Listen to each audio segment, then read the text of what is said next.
Welcome back. We are live with Eric from Airtight Games. Welcome, sir. How's it? Pleasure to be here. Dude, murdered soul suspect. Yes. What is going on in this game? Well, we start by killing the protagonist off in the first moments of the game. So right there, we're kind of going in a different direction with it. It's a supernatural detective thriller where we have the protagonist solving his own murder, trying to bring his killer to justice. This is so cool. So, you know, we're looking at the trailer, looking at footage, and we see some inkling of action, some inkling of like horror. We're running from other ghosts, but we're also doing detective work. We're using our ghost powers now, right? And it's like solving a crime with it. How much of this is an adventure game? How much of this is a stealth game, an action game? I think the core pillar of the product is investigation. We have a really rich storyline with a lot of really interesting characters, and we use the investigation mechanic to really drive that story and let the player sort of discover it on their own. But on top of that, we have a really fun traversal system where we have you go from places to places and get to the crime scenes on your own. And then as a sort of spice on top of it all is the combat, where we really emphasize that the Dusk, which is the realm where you're in, is not a safe place to be. So the combat is against other ghosts. Do you have a ghost gun? What do you do? There are no ghost guns in our game. Really what they are, these demons used to be ghosts, but they've been corrupted by this place. And now their only goal left is to devour other human souls. And they're really powerful, and if you try to confront them head on, they'll kill you. So you have to use all of your abilities and your deductive reasoning to build strategies to kill them when they aren't expecting it. Gotcha.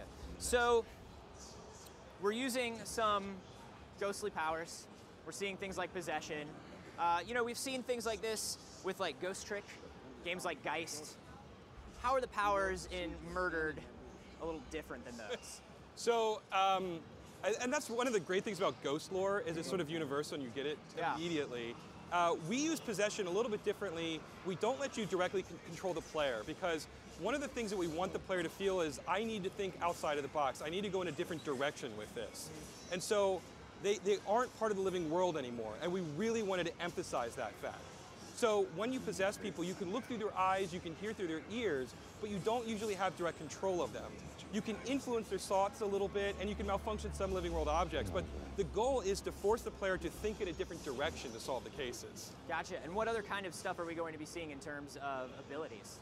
Well, we show in this demo your ability to actually reveal memories that exist in the Dusk and gather information from those. You can actually teleport around in the environment, and we've got a ton of other abilities that we haven't shown yet. Gotcha. So lead me through kind of what's happening here. So right now, Ronan has finally made it back to his investigation. In the heat of the moment, he thinks maybe I missed something. So I need to get back here, find the missing pieces, if any, and then pick up the trail of my killer. And so what you've just seen here is an introduction to a few of the characters who will play a critical role in the game. But as he launches off in the investigation, the first thing you're going to see are the Dusk objects, these Dusk vestiges that exist in the world. The Dusk exists because of human suffering. Okay. So when someone dies or suffers some severe trauma, their imprint, the energy, leaves an imprint in the environment, which actually manifests as these sort of living world, these objects that now are in the Dusk. Okay. Ghosts exist in the same way, and their primary purpose is to solve their unfinished business. If they don't do that, then they become those demons that I was mentioning. Gotcha. So I would imagine being a detective in a ghost world full of ghost people, ghost problems to solve, you're probably helping a lot of them. Yes, you will see a lot of other ghosts in the game. There's a lot of optional content. If the player wants to, they can go, they can take on other cases, they can learn a little bit about the town, a little bit about the characters who inhabit the town, and it fills in some of the blanks about who Ronan is. Cool. So what are we about to do here in this investigation? What you're looking at right now is you're sort of getting a sense of what the crime scene is, what's going on here. You saw that text floating in the environment. Ronan doesn't have access to a notepad, so he can't write his information down. And so we use this visual to sort of represent his mind's eye.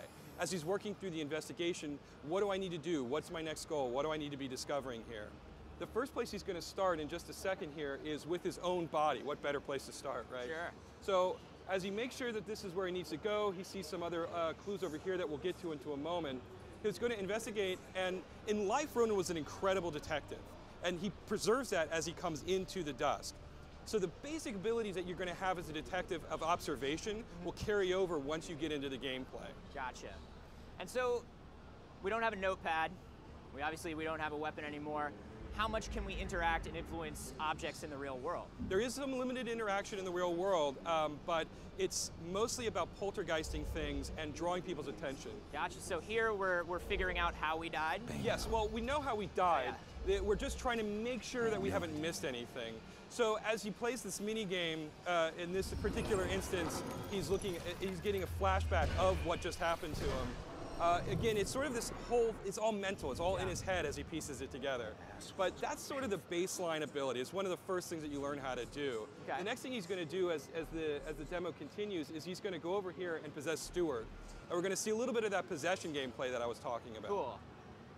So he's going to hop into him, and again, he can't control Stuart directly, but he's able to look through his eyes. And so as he starts analyzing his notepad, he's going to try to find something that could be relevant to what he's trying to figure out. I love this. I love that you have to find what's relevant to you. Yes, exactly. That's very cool. In this instance, the victim's gun was the murder weapon. That gives you a little bit of insight about the killer. He didn't come here with a plan. He didn't come here intending to kill Ronan. So that gives you some clues about the nature of who your killer is and what he's doing here. Gotcha. So he's going to continue on, and then now you're going to be able to hear into a conversation that you wouldn't be able to hear otherwise. Cool. So this is interesting. So we're hanging out, we're listening. Do we hear conversations more clearly when we possess a member of that conversation? Yes, absolutely. When people are talking close, it's hard to understand they're saying. So to make sure that you get all the information, you actually should hear through their ears. That way their focus is on what they're listening to, and it gives you a better sense of what's going on. Now, we have limited control over the people we possess. Correct. We can access feelings. Can we change their feelings? Can we change the way they're having their conversation? You'll see that in a little bit here. Once he gets done listening to this conversation, another ability the player has is to basically influence, in some capacity, the way people act or the way they think about.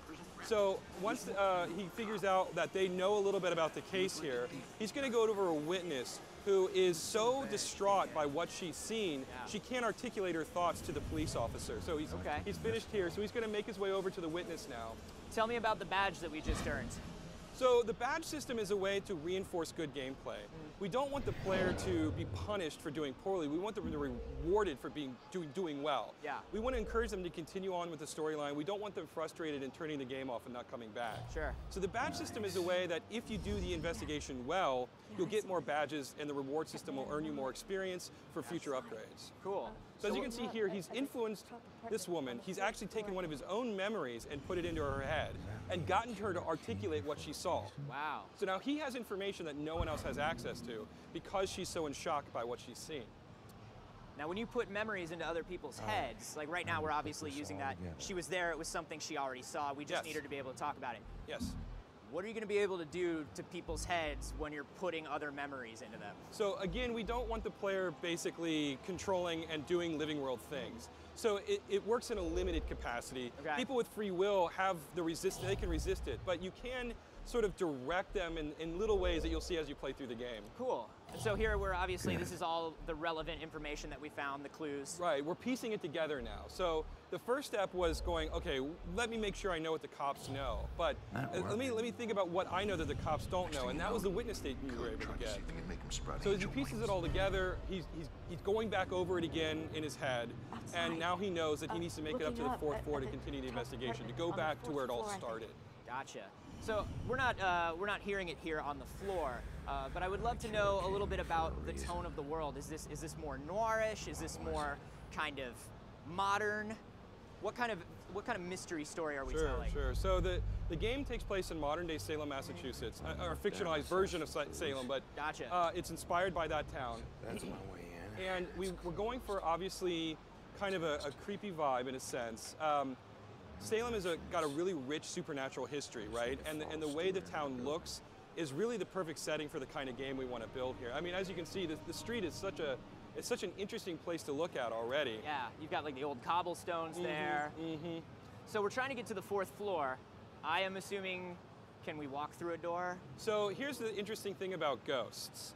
they're Tell not me, really what bound. is the interesting thing about ghosts? They're not really bound per se to the physical world. So as you've already seen, he's passed through a bunch of things. Yeah. Exterior walls actually affect ghosts, though. Okay. That's because the citizens of Salem actually christen the foundations they're building in our game. And what this does is it creates a supernatural barrier that prevents ghosts from freely entering and exiting. Gotcha. So we've jumped ahead a little bit, and we're up on the second floor now. But as it goes back in the gameplay, you'll see that the player can pass through all interior walls. Okay. So the christening only affects exterior locations. Oh, that's really cool. So then once you're in there, you just go wherever you Yep, want. absolutely. So how do we get in and when those doors are christened? So you have to the create a hell did it breach come in the out? Did I barrier. do that? Okay. Right. And so on the street, Hey, you hey, saw Officer Stewart. come He back. opened the door. That's his Yeah. way in. Gotcha. But we use that as a basis for a lot of traversal puzzles in the game. Oh, this door is closed. I don't have the easy way in anymore. How do we influence How do we get in? this? Yep, exactly. Gotcha. It all goes back to that. We really want the player thinking differently about the world. They're a ghost. Yeah. It's really important that they don't think about it like they're a person. They've got a different set of limitations and a different set of powers. Sure. You know, one thing that we always think of when we think about ghosts in these kind of suspense stories is a certain amount of telekinesis, throwing things around. Is that something where as we gain experience and we learn more about how to be a better ghost, do we get that? You do get more abilities as you progress further into the game. Yes. Okay. Yes. So we were in kind of this weird witchy room, Yes. and what was going on in there, and what are we about to see? Whoa, hey, This is hey, buddy, what are you about? So this is one of the demons that we were talking about. Okay, These guys are extremely dangerous. If you try to attack them head on, they're going to kill you. wow. So what we really want is the player to be thinking about combat in a very methodical way, so they don't just run headlong into an encounter. They should use their abilities like pass through and possession and get around the enemies and Okay. kill them when they're least expecting it. So, how do you wind up killing these things? They look pretty intense. So you'll see that in a second. Okay. Now these things don't have souls anymore. Right. So they're kind of like intelligent killers, but they're sort of husks, right? And so when they're least aware of it, their guard is down. And as you'll see here in a second, you actually get inside of them and tear them apart from within. Whoa. That's really cool. So I like this because there's definitely an element of planning and strategy here. Yes, yes. This is not something, I can tell this is not something where we're just going to be surrounded by 80 of these guys. We're using buildings and environments as a puzzle to Yes. figure out how to kill the one thing that's in there. Absolutely. It's interesting, our creative director mentioned, and I think it's a really good analogy, is that in a sense, combat is a different type of investigation. Very cool. So you can see here, he's hopped in a human, and we're using possession in a combat scenario instead of an investigation scenario. Okay. While you're in living beings, the demons can't see you. So you can use them to get around them, navigate past you wouldn't be able to get past otherwise. And then once you've done that, you can jump outside of them, use things like pass through and these other abilities that you'll get over the course of the game. And what we're going to show you here is another ability that you'll have. It's called teleport. Okay. You can actually charge up your energy and then silently move from one location to another. Very cool. Oh, so, okay, this is a different version of the demo, I'm sorry. You'll do teleport in just a second here. Okay. You can see that he's using hitchhike again to possess and kill, but as he makes his way through the environment, you'll use teleport here in just a second. I love his walk. There we go. Yeah, he's very confident. That's part of his character too. Ronan in life he grew up on the wrong side of the tracks. He was a thief. His parents were thieves, Okay. but he decided to go straight, and he became a cop with the Salem PD. And that life experience has defined who he is, and it actually affects how he investigates the cases he's involved in. Interesting.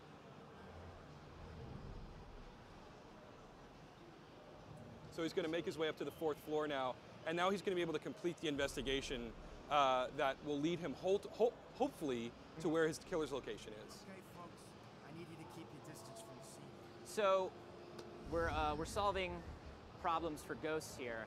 Do we wind up taking on other human cases along the way as well? Do they kind of intersect that way? Sure, absolutely. Ronan finds ways to help people as he makes his way through the game. Gotcha. And so some of the characters you're going to help will definitely be ghosts, some of them will be human. He's a cop, right? So his Yeah. natural instinct is I want to help people, and he does find ways to do that. I don't think that's gonna work, man. Sorry, buddy.